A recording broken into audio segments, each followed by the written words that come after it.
Hello there, it's the 14th of April 2020 and it's another beautiful day in Wonderland.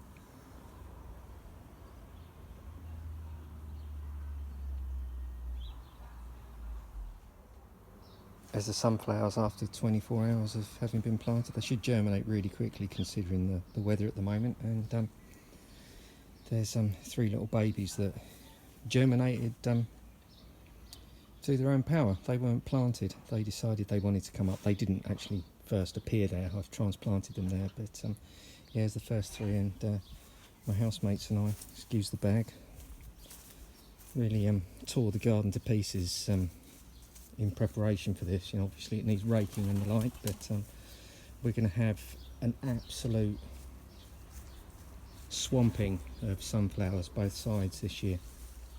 They're not going to grow so well this side because it doesn't get so much sun, but we're going to have them both sides, and I think it's going to be beautiful. You know, take a look at it now and remember this video, because a couple of months time it's going to look fantastic. It won't look anywhere near as bare. Maybe I'm going to do a dissolve right now, okay, which you'll see come sort of July, August time. How many more British cliches do you want? Crumpets for breakfast?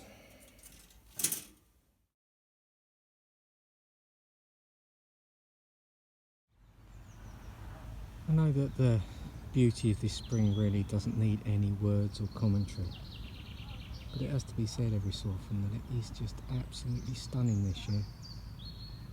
Almost seems like a bit of divine intervention.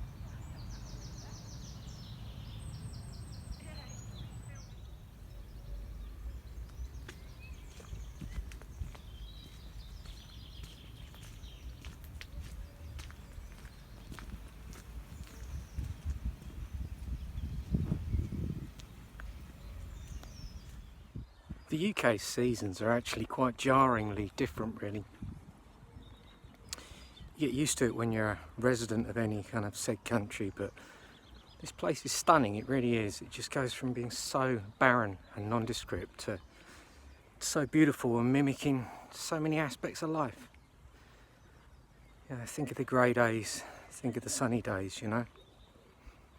So many literal and kind of figurative metaphors in the world, there really are.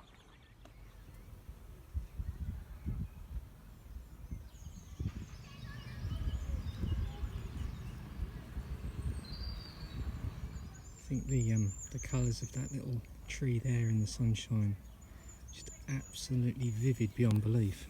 Hope it comes across.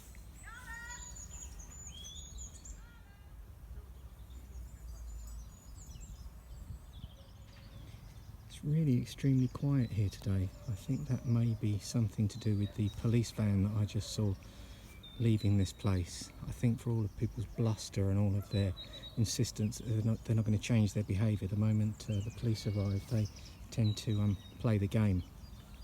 I saw people in quite large numbers actually just getting up and moving, and I thought that's strange.